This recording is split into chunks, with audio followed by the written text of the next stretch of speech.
And I'm live, I think. Am I live? I think I'm live. All right. Woo, my hair looks bad today. Hi, everybody. Hello. Hello, everybody showing up. Hey, welcome to another installment of Geek Speaks Greek. I am your geek, George O'Connor.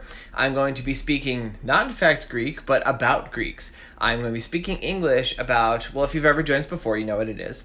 I speak about every episode of Geek Speaks Greek. I think I talk about a new goddess, god, hero, or monster. They're not new. They're actually mostly thousands of years old, but new to this show. We talk about them. I do a little bit of drawing. Just kind of get into that sort of groove. Sorry, I'm a little bit hectic. There was a lot of last-minute stuff happening just here. My setup, I'm not even loving the way my stuff is set up. Let me move this back. I feel like I'm in your guys' face. Okay, ugh, I know this is probably terrible watching. I'm sorry. All right, let's move this to the side slightly. How about that? How about some room to breathe so I'm not all up in your guys' face, all right? Hi.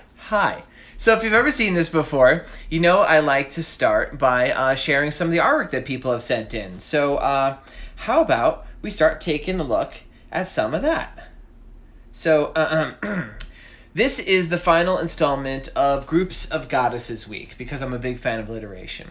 On Monday, we did both the Fates and the Furies, or as they are otherwise known, the Arenes and the Mousai. Man, there's a lot of goddesses to keep in mind. We combined the two of them together in one episode. And maybe they're combined together in real life. We talked about that a lot.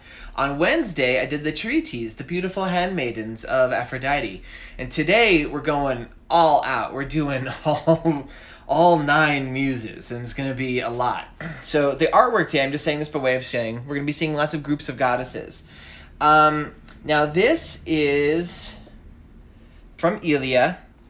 This is her version of the 3 Charites. Look how beautiful this is.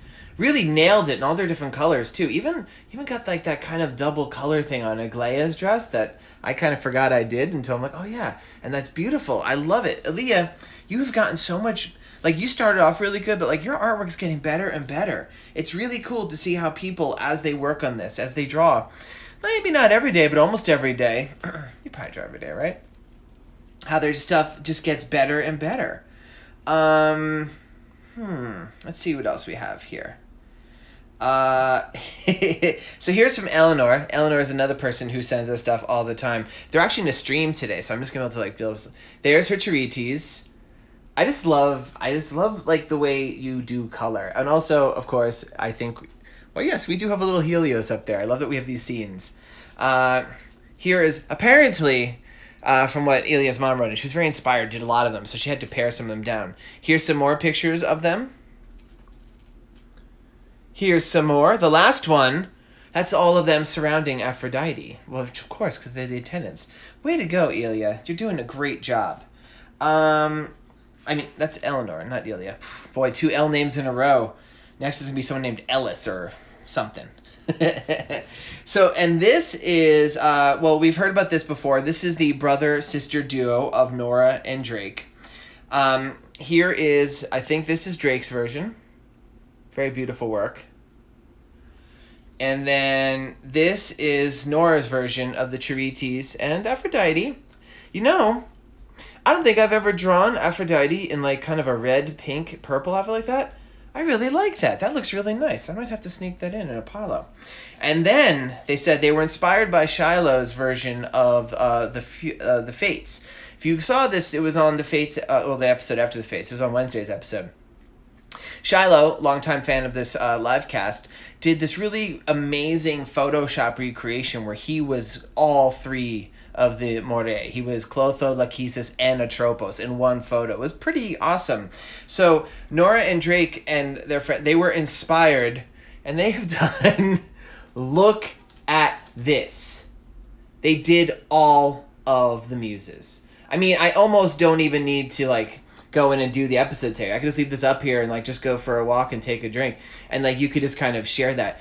I'm looking at this picture. It's so cool because they've got all the attributes. Like I could tell who everyone is from this. This is such a great job. I think I'm gonna have to end up posting this on my Instagram so people get a chance to really get a chance to see it. Can you just send me an okay that's okay? Let me know that that's all right that I posted up. Thank you so much. Amazing job. Oh, and here is from Moira. Moira, who is one of several people who have written and saying they don't really like to draw boys. So they've really been enjoying this week where we've been drawing lots and lots of girls. So here we have, up top, that's definitely the Charites and Aphrodite. And I think, we do have a boy up there, flying up there. I think that's Eros, flying around. It could be Icarus maybe, but given who he's with, I would say it's Eros. Plus, and then down here, I guess, at first I would have read this as being like the underworld, but I actually think that this is Olympus because there's Hera, and she wouldn't have been in the underworld. And then the other ones, I'm actually not sure. I'm going to have to take a closer look at this. I'm sorry, guys. I didn't get a chance to review these things like the way I normally would. Just because, like I said, there was a lot of last-minute craziness here in La Casa de O'Connor. Okay, so this is kind of cool. This is some artwork that's actually using some of my artwork in a way. I have a web store, and one of the things I sell in there is little stickers of the Lil Olympians, I call them, like kind of chibi versions of the Olympians. Several people had ordered things when this whole crisis started, and they are awesome beyond compare because they were very patient while I waited for things to get a little bit safer in New York before I sent them out. So they waited, some people end up waiting like weeks, if not months, for their products to ship, but they're apparently beginning to arrive, so I'm happy to hear this, because this is from Joseph and Juliet, who've sent in stuff, and they've made this artwork using my stickers. This one says, "Best Bros, oh yeah," and we have like a little Hermes and a little Apollo. That's amazing. Here we have one with a little Apollo and a little Artemis, and I mean, check it out. Up top is the sun, at the bottom is the moon, doing that whole like sun moon thing. Like, wow, like this reminds me, like, this sounds super hyped, bro. The way these shapes are cut out, they sound like they like remind me of Henri Matisse's like shape, his paper cutouts. So that's like, you guys probably know who they are, but it's like super duper high praise. Goddesses, I love them, and there's like an very angry Hera, and she's got like it looks like the peacock behind her. There's Athena with her spear. There's Artemis with her bow and quiver. Persephone, I guess that would be her pomegranate, and Aphrodite surrounded by love. But look how angry Aphrodite is. Oh, it's a little angry Aphrodite. And they sent one more. Oh, all by herself, Hestia. How fun is that? So everybody, because I didn't get a chance to kind of scramble everything together, I'm sorry, that's going to be a shorter one than usual for me showing art, but that's okay because we have a lot more to cover than usual in today's episode. If you decide that you want to actually send me some of your drawings, and I hope you do because I love them, they make me feel so happy, please send them to my email at georgeoconnorbooks@gmail.com. And if you've ever missed an episode and you want to catch one again, or just watch one again that you've already seen, you can go to my YouTube at George Olympians. Oh, and my cat is smacking something around the floor. Oh my gosh, guys. I'm just going to take a second. Today has been quite the day. Cats have been out of control. You can see him sweating already. It's very hot in New York. It's just been... Hey! Pinky, stop. That's not going to stop. So, it's days like this. Days where everything's going cuckoo bananas and you feel like you came and screw your head on tight. That's probably the best days to call upon the Muses, right? So I'm just gonna apologize up front. If you were in ancient Greece, they wouldn't be calling them the Muses. They'd be, because they didn't pluralize things with S's, right? They would call them the Mousai, or individually the Musa. If you were in ancient Rome, they also didn't pluralize things with A's. With S's, you would call them the Musa or the Mousai. It's almost the same thing. I'm going to call them Muses because it's just easier. The same way I said the Furies and the Fates. Hey, Pinky! I'm going to throw something at my cat. So just so you guys know, she's smacking a little Lego person all around my house right now. You know, I'm a big Lego fan. There's my Lego Olympians up there, and she knows I can't really stop her right now, so she's just destroying one of my displays and being an awful cat, because cats. So, yes, but we can't let these things distract us. We need to call upon the goddesses of creativity because they inspire us. And really, it's these little things that go wrong that often can be the most inspiring things in your day, right? Most people often have their best thoughts when they're not sitting there trying to think about it. It's when you're doing other things. You know, it's very famous. You take a walk or do a shower. Or when something like somebody's saying something that has nothing to do with anything, all of a sudden you're like, oh yeah, there's a great idea. And that's when the muses strike, right? Now the muses. So we've handled, the first day, we handled the Furies and the Fates. 6 goddesses, maybe just 3 goddesses. It's a whole thing. Go watch it on YouTube, right? Then on Wednesday, we handled the Charites. Basically just 3, although there was a couple bonus people I mentioned. But really, we barely talked about them. Today, I'm tackling 9. Yeah, 9. And because there's so many of them, there's no way, unfortunately, my drawing pad's a lot smaller than it used to be because I actually ordered some bigger paper, but it's not here yet, so we're drawing little still. So I'm going to be drawing a lot of pictures today. I'm going to be talking about a lot of different characters, and I'm going to be talking about like what they do and what they're the goddess of. Be like, George, they're the goddess of inspiration. Yes, they are, but there's more to them than that, okay? Before I get into the nitty-gritty, I want to just talk about them. So the number 9 is kind of a canonical number put to them, but that doesn't seem to be necessarily the original conception of them. In fact, there's even Pausanias, who I mention a lot. He was the traveler who kind of went around Greece and recorded cool things. He's not really a mythographer. He's not somebody who wrote down stories, but he did record like bits of details of art or temples or festivals. And he actually reports initially there were only 3 muses. If you go way, way, way back. And he's talking way, way back from his point of view. Dude lived like over 2,000 years ago from our point of view, but this was ancient history for him. And those muses, the original 3, were Melete, which means like practice makes perfect, which I love so much that's one of the muses. Aodi, whose name means song, and Nimi, or Neme, whose name means like memory. And so like that's kind of very poetic, I think, in a way, like the way to make inspiration, because a lot of people want that divine inspiration. It's literally a term we have, like a strike from out of the blue.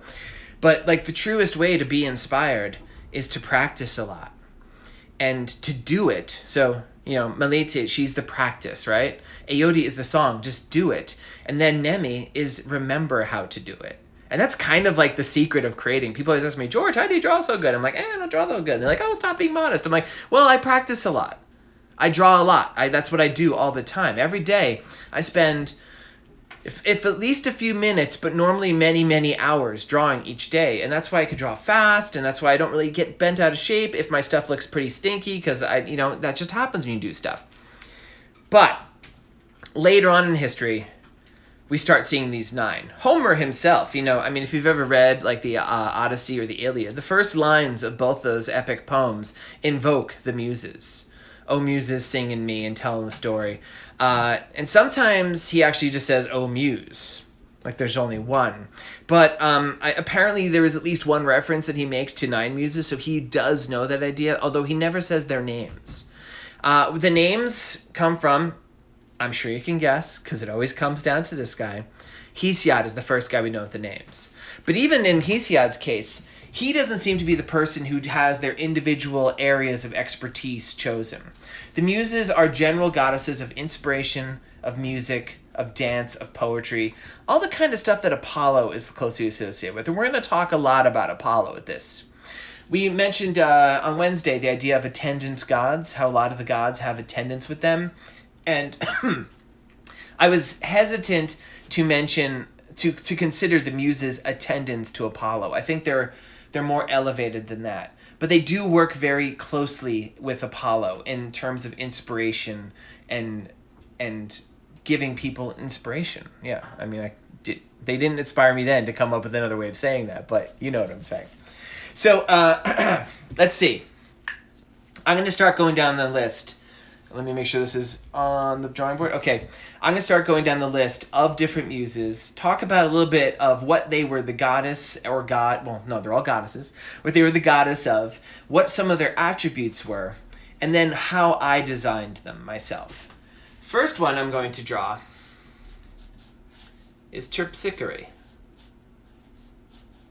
Now, I should mention while I'm drawing this, the muses are all sisters, at least these 9, the original 3, who knows? But they are the daughters, we are told, of Zeus. Like, gosh, that guy is the dad of everybody. And one of the titans, Mnemosyne, whose name means, like, memory.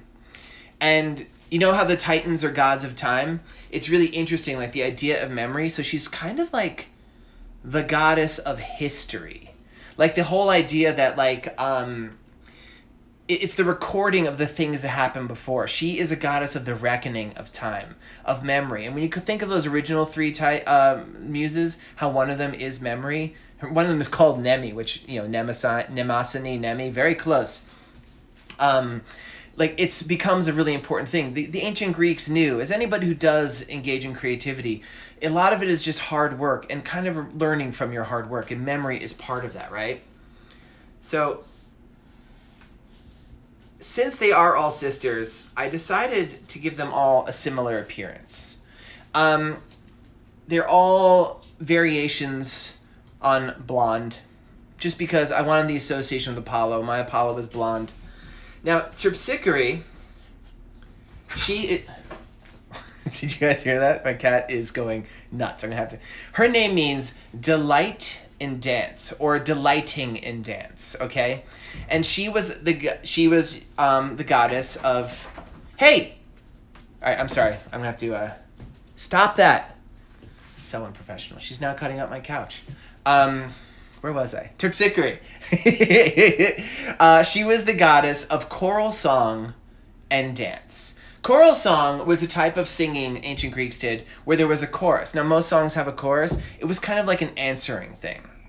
You'd be like, oh, who is the greatest? And then they would sing a response. It was a kind of sing and answer thing. She did that. She was also very graceful. She was the goddess of dancing.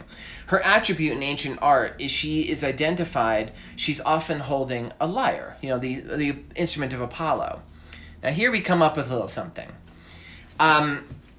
There are 2 of the muses who have a lyre as their symbol. And I wanted my version of the muses to be instantly identifiable.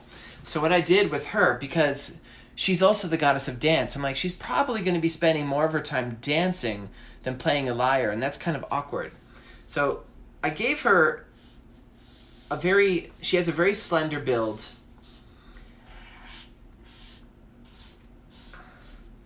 And she kind of resembles, even though they wouldn't exist for thousands of years yet, she kind of resembles a ballerina, right?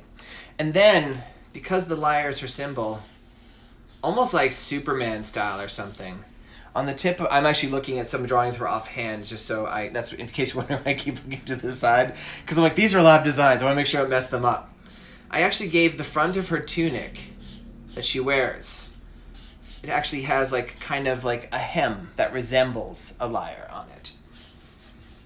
She has a short skirt, she's barefooted, which I'm probably not going to draw in. Let me see if I can draw a little bit of her leg up. And then I give her these long, flowing robes that attach to her hands and attach to her fingers.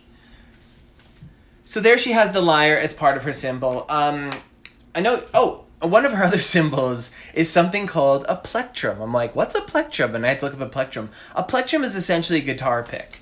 So I don't think I ever draw her holding the guitar pick in the book, although I probably should. So let's just give her a little tiny guitar pick. Not a great symbol to be identified by. Actually, to get pretty close. Like, what's in your hand? What is that? Oh. So let's put it there. In the book Apollo, which is the book where the muses make their biggest role, they only make a couple of cameo appearances before that, and frankly, they're not even really a model yet because I hadn't designed them at that point. They're just kind of generic blonde ladies. I actually team Terpsichore up with her sister, Euterpe. Some of these names sound pretty funny when you say them out isolated like that.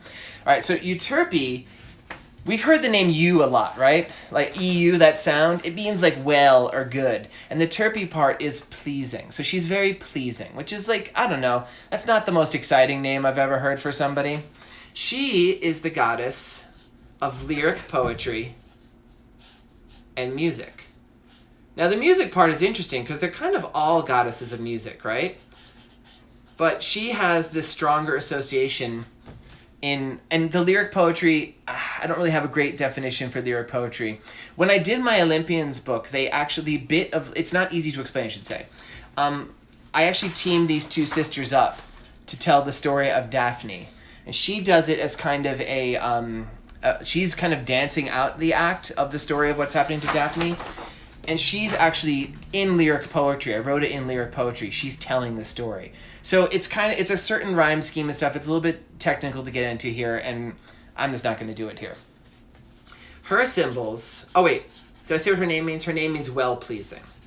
I gave her curly hair because I knew they two would be teamed up. I wanted them to look differently.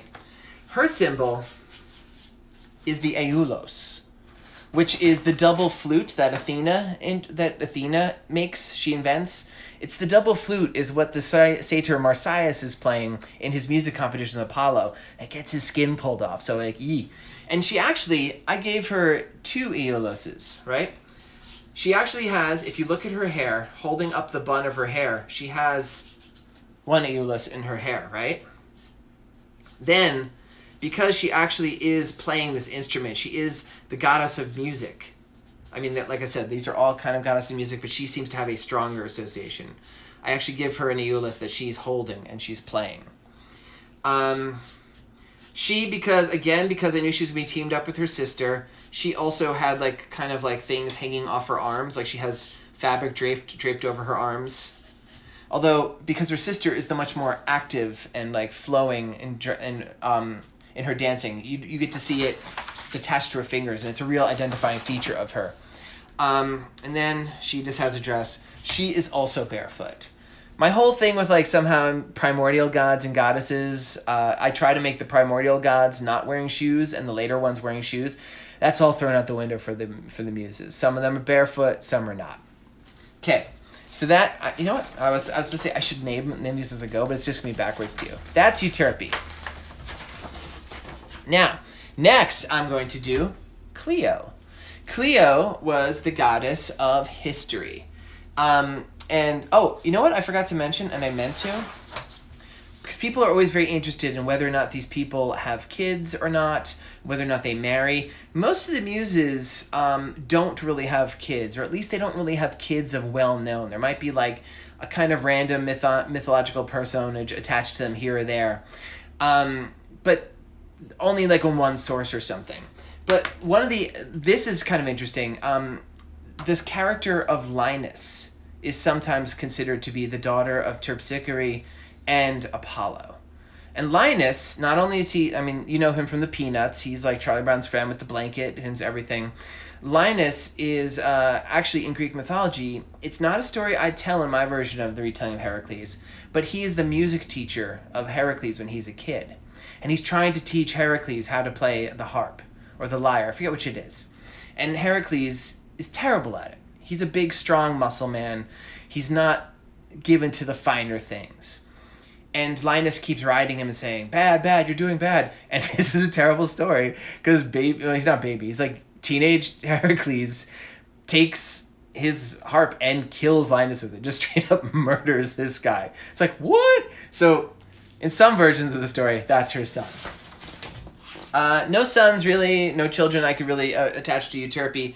And Cleo, another one. Oh, and Linus's son, by the way, like dad, is Apollo. So, like, man, he killed, like, I mean, it's his cousin at least, but also, like, a kid of Apollo. That's, like, messed up, Heracles. It's not a great story. So Cleo is the goddess of history. And I love that history is considered one of the arts. I personally love history. And some people, like, they just get really bored by it. They think it's just a bunch of names and dates. And if you're teaching history wrong, that's what it is, absolutely. But history is, like, it's a true study of the way people behave and, like, what has happened before.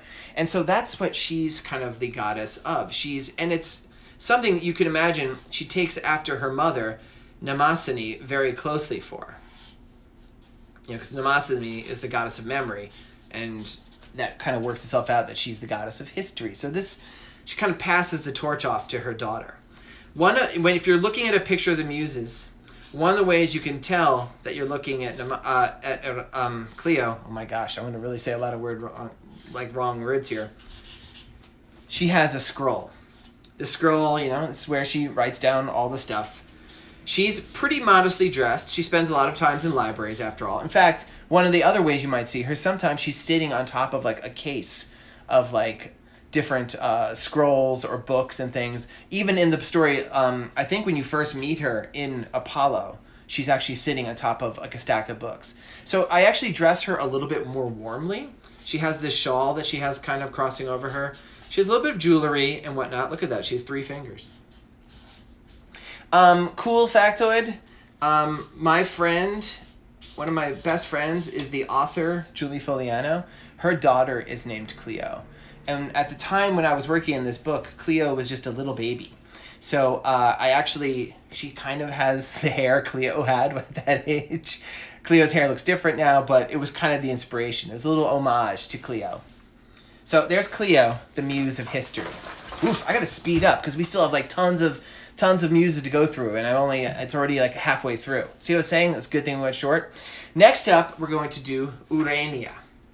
Now, Aranea was the goddess of astronomy and of astronomical writings. Her symbol was both the globe, and then she would have this like stick or this rod she would be pointing the globe at. I left the rod out. I didn't think we needed the rod. And you'll see why, because there's another muse who has something very similar to that. And in fact, I kind of wanted to I thought like just a plain old globe was kind of not exciting enough for a goddess, especially one who deals with astronomy, the measurement of the heavens, right? Like, that's some fascinating stuff, and it's things that the Greeks were really great at. So I gave her, she has it's kind of hard to see because it's not in the actual ink art. You only see it in the colors. She has like a crown of stars. Like just kind of float above her. I give her a very serene, almost detached appearance. And Aranea's name means like the heavenly one, which is part of the reason for that. Did I say what Cleo's name means? Cleo's name means like to be made famous, which I guess is the idea of history. If you remember by history, you're famous. And her actual globe, I made it a levitating globe, and I'm just going to draw some land masses on here. And it was like a little planet. It wasn't the actual planet, but like her globe is much better than like my globe. My globe's this thing in the corner. Hers flies. Maybe there's little tiny people on it. Who knows? And then I gave her this kind of very simple like shift. This very simple dress. She doesn't wear any adornments on her arms.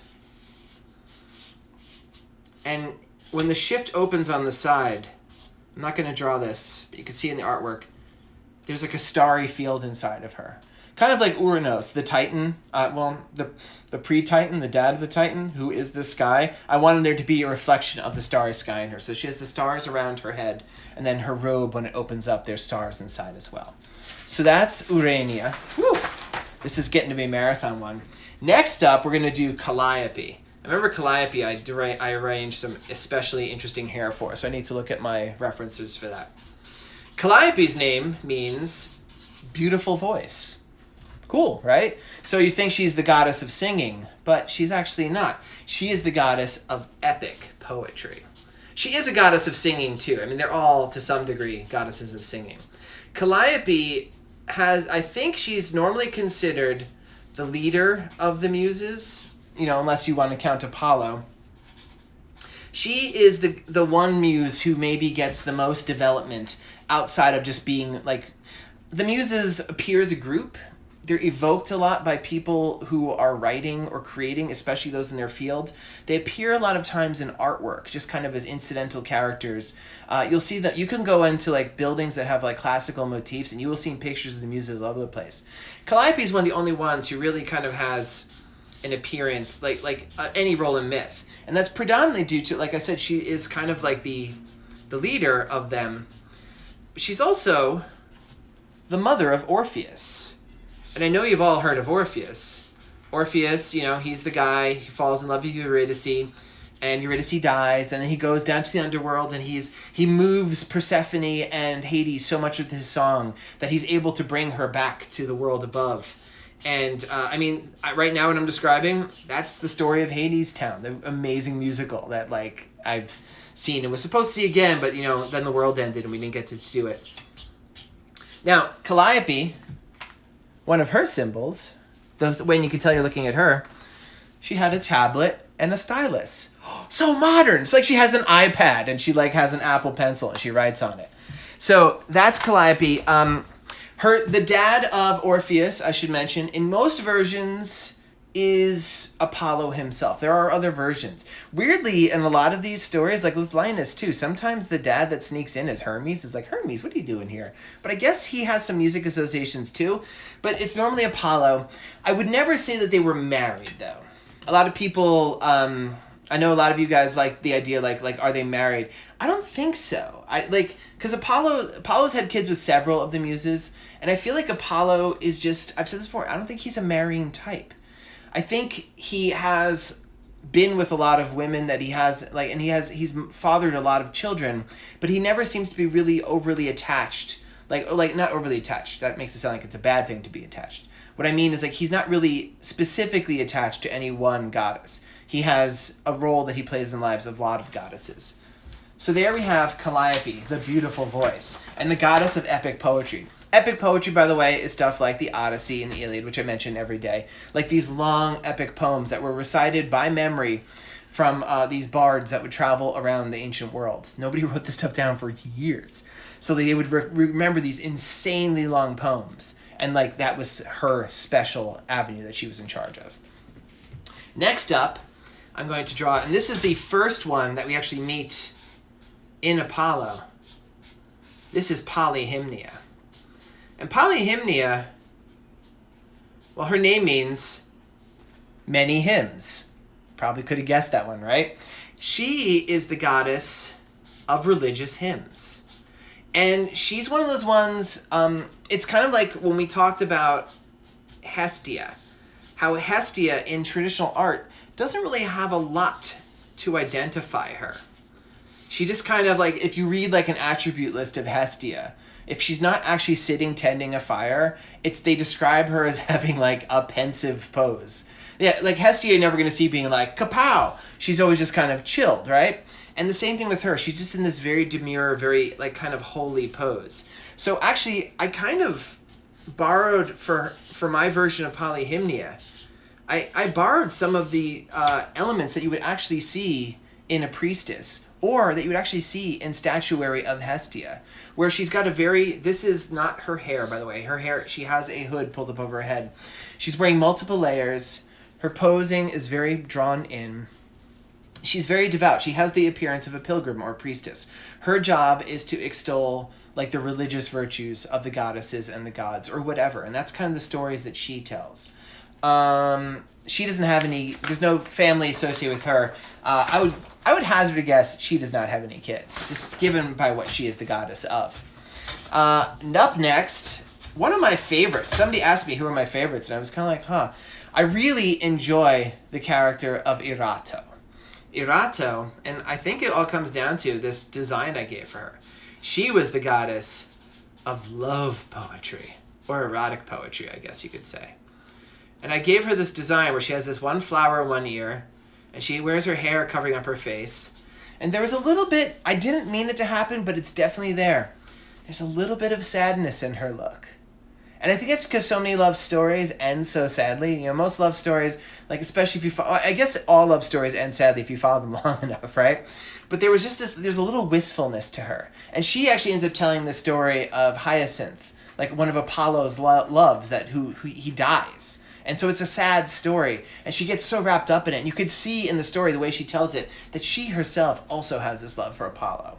And it was these little bits of character that came through for her that I'm like, oh, I really like Erato. And Erato, remember how I mentioned up first when I was talking about Terpsichore, how Terpsichore, one of her symbols is the lyre. I'm like, but there's another one whose symbol is the lyre too, and that's Erato. And for Erato, I felt it was more important, because she wasn't going to be dancing, that she actually have her instrument. And I designed, in order to distinguish it from Apollo, who also has the lyre. His lyre, of course, is the turtle shell one that baby Hermes made him. But I gave her this very nice, well-rounded lyre. Also, really randomly and kind of hilariously, Erato, in addition to being the goddess of love poetry, of erotic poetry, she's the goddess of mimes. Like, you know, like those guys like, help, I'm trapped in a box. Like, that's her, too. So, like, I don't know how, I mean, I think it probably came down to, like, so we have a prom. There's 9 of us. We all have our deals, but people are doing this mime stuff. Who's going to be one of the mimes? And, like, Erato wasn't paying attention. She got stuck. Because, like, what does that do with love poetry? Maybe I'm being terribly, terribly dismissive of mimery, and I don't realize that maybe mimery is about an unrequited love or something. Or, you know, I don't know. But, yeah, she's also the goddess of mimes. She doesn't wear white face paint, though, so, because, you know, that idea of mimes is still thousands of years away. We're in the home stretch. Man, I feel like I'm really blowing through these quick, but you have to. Now, these two maybe saved my favorites for last. Maybe I saved my 3 favorites for last, although Cleo's one of my favorites, too.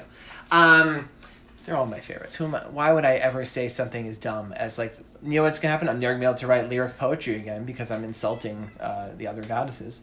So, now we're going to do Melpomene and Thalia. And their story was really fun to write.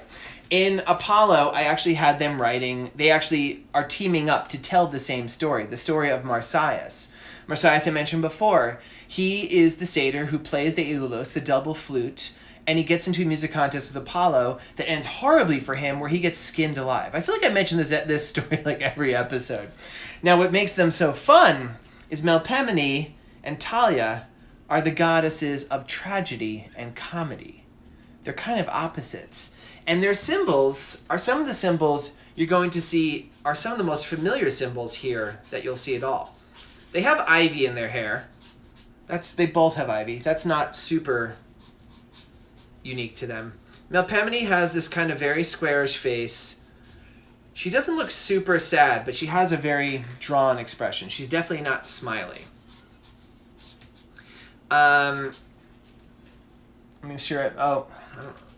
Okay, this is one of the symbols of hers you recognize. She has this mask. And it's the sad mask. We've all seen this. In theaters, in old cartoons, whatever it is, there's the 2 masks. There's the happy mask of comedy and the sad mask of tragedy. She is the goddess of tragedy. So she carries this mask. She has a sword at her belt, too. That's one of her symbols. I guess that's to symbolize that tragedies so often have death. And to make the ivy thing further, I gave her like kind of an ivory belt holding her sword on. She wears a long skirt, and I'm going to do something. This is actually, remember I said like most of these goddesses I drew barefoot. But with her, one of her symbols is actually her type of shoes. And these are called Cothanus boots. They're pretty cool. So they're like leather boots that you wear like up to just beneath your knee, right? And they're all laced up. And they come down. And then this is the weird part. Her toes are open. Like, so it's like you're wearing boots that like the tip of your toes were cut off. Well, except for your feet are under there. They look kind of cool, honestly. I'm like, those are kind of cool. I have horrible looking toes, so I'll always keep mine covered up. But like, I'm like, this is a look that should come back. Although I guess you probably stub your toes a lot. And if you live in New York City, man, never wear sandals in New York City. Your feet will get so dirty. It's amazing how dirty it gets. But okay, so that's one of her symbols. Now, she's often paired with her sister, and her sister is Thalia. Now, we've heard the name Thalia before. Oh, I should have mentioned this. Her name, Melpomene, means celebrated by song, or celebrated in song. I'm not really sure. Because, like, you know, you sing about these things a lot. Oh, and Erato means, like, of love, like beloved or lovely. So, guys, I'm not doing a good job here today.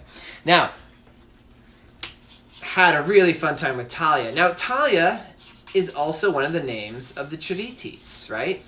That was in my version of it, it's the one with the red hair and the green eyes.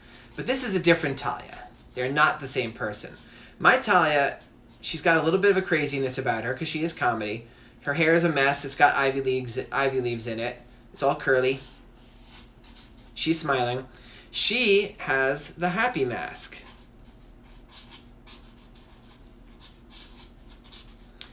And this is super cool. I think it's this shoulder. She has it off the shoulder one end. She's got a little bit of an identification with like rustic things, like country-like. So she's dressed kind of like a shepherd. She wears like a short, like her sister Melpomene wears like a long skirt. I also gave her the ivy belt to really drive that ivy thing home. She wears a short skirt. But this is my favorite part about her. Have you ever seen like an old cartoon? I remember there was like an old like droopy cartoon, and there was like, you know, a Daffy Duck, and I'm pretty sure there's a Donald Duck and Tom and Jerry's, where like somebody's on stage and they're just really stinking it up. And like, you know, they won't leave the stage, and you'll see like whoever the person is, like some bulldog or something's on the side of the stage, and he's got this long hook, and he's taking the hook trying to snag and drag the person off the stage. That comes from her. And that's a shepherd's staff. Because she has this connection with rustic stuff. So they must have actually done this in old comedies where some fool's on stage who just like, I mean, this was being written. The character is not taking the hint and not leaving the stage. So as a joke, you would actually have Talia come and like use her shepherd's crook to literally drag this person off stage. So she has like these two elements that, I mean, you probably don't see people using hooks people off stage anymore, but you see it in old cartoons and stuff, in old movies. So I love that these aspects of her have survived. So, gosh, there is all of... I did it. I did 9 goddesses, 1 episode. We have Terpsichore, who is the goddess of dance, is what I'm mainly showing her. Also the goddess of choral. Well, you can actually tell that she's got the choral song because her name, Terpsichore, choral song, all right? Then we have Euterpe, goddess of music. You can see because she has the 2 floats. Also lyric poetry. That part's hard to remember. You just have to remember that part. Cleo, goddess of history. You can tell because she's got the history written there on the scroll. Wow, couldn't remember that word for a second. Aranea, goddess of astronomy. Again, easy to tell. Stars, globe. Calliope, goddess of the great voice. Not a lot of hints there, but Calliope, if you're going to remember any muse, remember Calliope. She's the most famous one. People who are a little bit older, if you've read the comic book stories, Sandman, Calliope plays a pretty major role in that, as does Orpheus. It's kind of a cool set of stories. Very dark, though. So don't read it till you're older. Page is stuck. Then we have Polyhymnia. She's, remember, you can always tell her because she's never going to be doing cartwheels or skipping. She's always going to have a very prayerful, very mindful pose.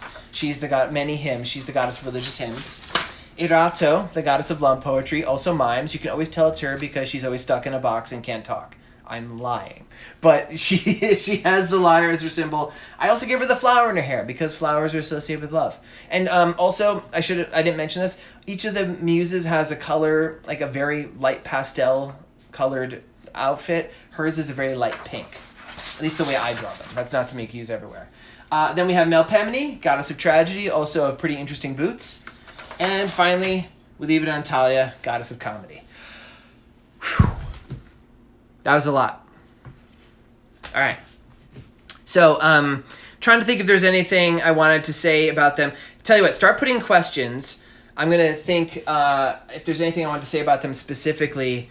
Talia did, going back to the idea of gods who have kids, surprisingly, Erato didn't have any kids with anybody that I could see, which I'm like, oh, that's surprising because she's like love poetry. But Talia is in some sources credited as being the mother of these like, I think there's 7 of them, these rustic kind of like noise gods called the Corybantes. And like they were just dudes who made a lot of noise, and Apollo is supposedly their dad. It's kind of a weird little side thing. I suspect that they were used to probably in plays and in comedy festivals just to kind of drum up like excitement. You have people pretending to be these dudes. They have like shields and bang on them. They're very close to the Cabieri. Oh, man, is that what it's called? The nymphs that bang on the shields to protect Zeus from being heard by Kronos when he's little. And then, and Aranea. The gods, it's just that day, guys. I mean, it fell down, but like nothing really happened, so that's pretty cool. Sometimes I talked about that guy Linus, who was beaten to death by Heracles, the music teacher. Sometimes Aranea is Linus's dad. I don't know. Poor Linus, though. He deserves better. I guess I'm just going to leave that sitting down on the side over there since I fell over. I'm going to take a sip of water because I am dried out. And let's see some questions. First question I see, what about Talia's boots? So, yeah, when I drew her, of course the first one's a drawing. When I drew her, I actually gave her these kind of whimsical, fanciful boots. Let me draw them really quick while I'm talking. Not really, there really wasn't some sort of, it's not, if you like look at a list of attributes of the gods, it's not really something that you see, but I did look at old Greek theater. So here's like her foot. I'm going to draw it from the side. I'm drawing it upside down, so it might be pretty weird. I gave her a little bit of a whimsy where she has this little bit of like almost like an elf thing on the back of her foot. And there's sandals. And then there's these very loose, like kind of ribbons, like holding them on. It doesn't specifically say she wears those, but I felt because she was going to be teamed up so prominently with her sister Melpomene, and one of Melpomene's symbols being so clearly her boots, I felt like I had to give her some footwear to match. Because they're a little bit competitive that way. What arts do you think would need muses if you were to want to add more? That's a great question, Mr. Wizard Wannabe. The thing that is interesting about the muses, there's not really a lot of visual arts represented here, right? And that to me is very interesting. Now, so maybe the visual artists are viewed as bringing their inspiration from some other place. Maybe like that's more of a Hephaestus sort of thing. I'm not sure. But I would think it would be kind of cool. Maybe, okay, so we have like Erato. She's erotic poetry and mimery, right? Maybe some of the other mimes could kind of like double up and like just like, I would love to know who is the goddess of comics? Who's the goddess of painting? Who's the goddess of sculpture? Who's the goddess of like all these different visual arts? I mean, nowadays, who's the goddess of like filmmaking? You know, I would love to see that sort of stuff. Do they need to be new goddesses or just old goddesses taking on an extra workload? I don't know. I'll leave it up to you guys to decide. Little Cyril asks, if all the Olympians got kidnapped and Hestia had to save them, could she bust out some awesome moves or would she use some other way to save them?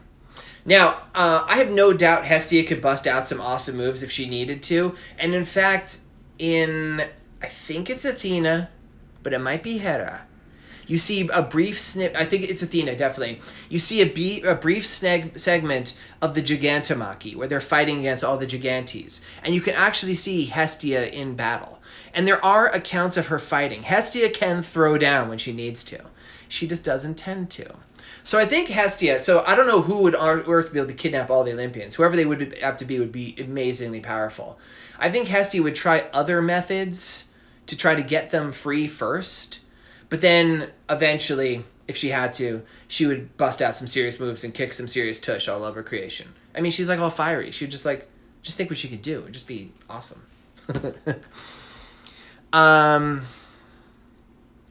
Just to comment, if you go to the National Gallery in London, look down. There's an incredible mosaic of all the muses on the floor. The artist, whose name I can't remember the name of his head, based the muses on his friends. And Virginia Woolf is the model for Cleo. That's awesome. And I have been to the National Gallery, but I didn't know that. So next time I get back to London, I gotta check that out. Wait, here's a good comment. Maybe Apollo is not particularly good at drawing, so the muses don't cover that area. I like that. Like, cause he's musician and stuff, so they really got that bar covered. And like, hey, Apollo, it's a really good drawing. What is he drawing? So like, they don't want to bring it up because he gets really sensitive about it. Works for me. It sounds like, actually, that sounds like a great idea for a comic you could draw. Hestia is the big sis after all. Yeah, she's going to be the one. So you guys haven't seen this yet, but a big part of Hestia's role that's in Dionysus is she is the big sis. And she's very protective of her siblings, even though they don't realize it. So that's a bit of characterization you're going to see come out. That's a big part of the Dionysus book. I've actually been drawing some cool pages about that. It's in my other room. Maybe, one of these days I should just come out and show you some pages real quick so you guys be like, oh. Who is my favorite muse? So I was talking about this before. You can actually see it in my comments, but Cleo I have a soft spot for because I do love history. And I think history is really important, and it's one that a lot of people are like, that's not art. I'm like, no, I think history is an art. And so I really like Cleo. I had a really fun time doing the story of Melpomene and Talia together. Like those two playing off each other that's like really, really fun to draw. And then because that little bit with Irato where I drew her and just the way like there was just a little bit of sadness in her, like that makes me like Irato a lot. I'm like, oh, poor Irato. Somebody says, today hasn't been the best. I think that's talking about me today. Oh, yeah, I know, guys. It was just cuckoo bananas leading right up to this. Sarah Webb wrote a lot of just jibber jabber comments. I don't know what that means. I love that astronomy had a muse. Yeah, me too. That's super cool. Calliope also had children with Ares. I don't actually know that one. You'll have to send me who that is. I thought I saw some more questions up here that I wanted to answer.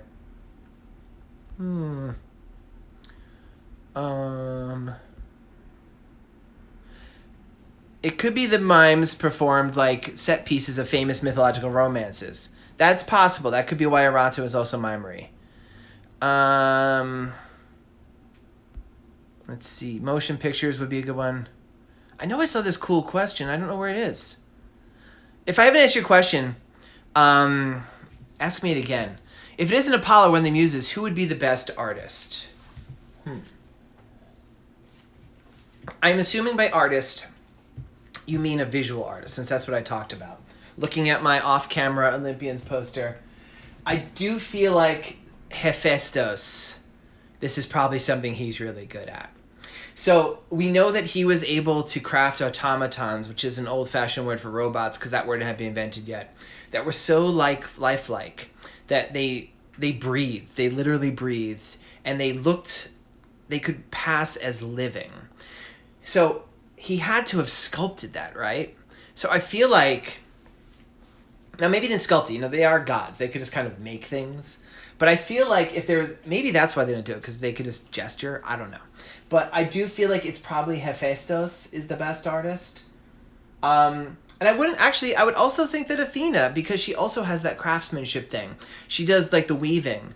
And so she's also got to be pretty good at creating figures. So, okay, I'm going to say Athena and Hephaestus are probably more the visual arts. Kind of answering my own question. That's probably why the Muses don't cover it, because they're like, we already got two really big gods covering that. We'll just take care of this part. Oh, this is the question I wanted to ask. Would Hermes and Talia be friends? Yeah, I think they would be. Talia, well, let me hold up the picture, because everything's just falling to pieces here. She's got those rustic roots, just like Hermes. It sounds like I'm saying rusted roots. Just like Hermes. They both come from like these really provincial countryside things.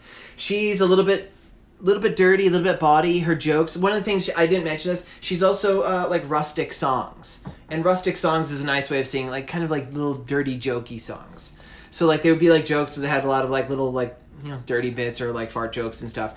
She would just say something like that. And I think Hermes would definitely get a kick out of that. I also think she'd get along really good with Pan. So I think like, yeah, she would get along with them. In fact, I could totally see like, because Hermes, we know Hermes and Apollo were bros and like hanging out. I could definitely see Talia tagging along. And then, she'd probably bring Melpomene too, because Melpomene's like you know what? Oh my gosh, I just thought of this. She is Ernie. And Melpomene, well, that's not Melpomene, that's Erata. Melpomene is Bert, right? She's like the wet blanket you throw everything, and she's like the hey character. I think Hermes would dig them all, though, honestly. I mean, here's the thing I think is really cool with the Muses, and this is important to remember. We spend a lot of time in this live cast making fun of Apollo. I think even on Wednesday, the question was posed, who I think is the least intelligent Olympian, and I kind of fell on Apollo. And Apollo, he's got like some major personality defects, but Apollo has the good sense to surround himself with a group of some of the most brilliant and beautiful women, these goddesses of Muses, and he matches them in a way. And I feel like the Muses, my book Apollo closes with the Muses talking about Apollo. And they're very realistic. They actually say, you could see all the Muses in their way, they love Apollo. Some of them have had kids with him. They clearly love him, right? But they kind of see him for what he is. But Apollo brings out they bring out the best in Apollo, I should say. Apollo's god, he's this god of inspiration. They are the goddess of inspiration. And when Apollo is around these like 9 brilliant goddesses, they bring out something amazing in Apollo. And so maybe when Apollo's just being thick-headed, it's because he's not in the right company at the time. You don't see Apollo being a jerk when he's near the Muses. It's the stories when he's hanging out with Hermes, maybe, or doing other things. But like when he's with them, it brings him to a different level. And I think that's really amazing about the Muses. And I could see then how you also take that same idea. So you take Apollo out of the idea and you put in a creative type, an artist. And it's the same idea. You're an artist and you draw inspiration from these 9 brilliant goddesses. And it's kind of a really cool concept. I really like it. Calliope and Ares' sons were mortal. And their names were Mygdon, Adonis, Odomantus, and Beastone. They were founders of Thrace, or some of the people of Thrace. Okay, that's cool. Hermes is a bad influence. Yeah, I would say he is. Oh my gosh, wait. You just pointed this out. Dorisol just pointed this out. Athena's Apostry even has story in it, so it's basically comics. You're absolutely right. That's who the goddess, that's the muse of comics. It's totally, that's great. Okay, I can't believe we never thought of this. Yeah, Athena's the goddess of comics. That's great. You are a genius for coming up with that. Do you think that Talia and the muse of tragedy, Melpomene, do they get along because they know they balance each other out, or will they always be fighting because they're opposite? I think it's more like, I think they bicker slightly, but I think they balance each other out. Like, they're both, if you look at like the muses, most of them have pretty centered personalities, but there's a bit of wildness to both of them. Talia's comedy, she's a little bit lunatic fringe. Melpomene's tragedy, she's a little bit of a downer. So the two of them together kind of form a team where they kind of like, I think they keep each other's impulses in check. So yeah, they actually work together really good as a team that way. I'm sure they fight sometimes. I'm sure all the muses, they're better personified than some of these abstract goddesses. They actually have personalities and things. So yeah, I'm sure they fight just like every people do. But like, I think they make a good, they're like Bert and Ernie. They're totally Bert and Ernie. That's how I'm looking at from now on. Which god would make the best movie director? Zeus, man. He sits back, he puts things into machinations, he just watches it. I mean, have you ever seen the original Clash of the Titans? Where, like, it's literally, like, the gods are... And I kind of borrow this idea, although I don't really borrow the idea, it's actually from the Iliad. Like, the gods are kind of watching the events of the Trojan War play before them, and they kind of sometimes interact. When you see him do it in the original Clash of the Titans, Zeus has little clay figures of people, and he takes them and puts them at different parts in the board, and all of a sudden, like, Perseus wakes up, he's like, where am I? How'd I get here? It's like, well, Zeus moved you. So, yeah, I think Zeus, he's the grand director. And remember, a movie director, they are literally a director because they direct other people to do stuff, too. Like, they don't do, like, they have the overall arcing image of the movie, but like, there's cinematographers and casting directors and camera people and all kinds of people doing different jobs underneath that. He's like the one up at the top making sure it all comes together. So like, Zeus is absolutely the director, but then the rest of the Olympians make up the rest of like the team that do it. And like the mortals, we're like the actors. We're like, oh, what's happening? Why is there so much lightning? Let's see. Do you think Persephone would have been an Olympian if she had not gone to the underworld? So, I'm actually going to say Persephone is considered an Olympian. There's the big canonical 12 Olympians, right? Which even that number doesn't really agree on because, sometimes it's Hestia, sometimes it's Dionysus at the end. But there was definitely more than 12 gods that are considered Olympians. Even the Chorites and who we did today, the Mousai, they were considered Olympians because they lived on Olympus. Persephone is definitely Olympian. Now, would she have been a big 12? Probably not. Because she covers so much of the same territory as her mother. And that's kind of like the theme I'm playing with in my book, Hades, where she needs to kind of get out from underneath her mother's wing in order to find her way in the world. There's a big callback to that coming from the Dionysus book, too, you'll see. All right, we're down to like a minute 23, so I'm going to have to end questions for now. Thanks for joining me in this more frenetic episode than usual, but it was really fun. If you have any questions or you want to, like, that's something you didn't get to answer and you want me to answer it and you want to send some art, please send it to me, my email at georgeoconnorbooks@gmail.com. I'll be posting this episode up later today at my youtube.com/user/George Olympians. You can also watch all my old episodes there. And this was fun. I really enjoyed doing these groups of goddesses. I'm not 100% sure what I'm doing next week. It might be the week I finally take a look at my Lego Olympians in depth. I don't know. If you have any questions or suggestions, please write to me there. But maybe we'll do. Someone asked a Q&A session this long weekend. Oh, it is a long weekend. Maybe I'll just do a Q&A on Monday as part of the long weekend, and we'll do that too. I don't know. Keep watching my Instagram. Thank you so much for tuning in. We're about to cut off any second now. Thank you all for watching, and I'll see you on Monday. Bye-bye.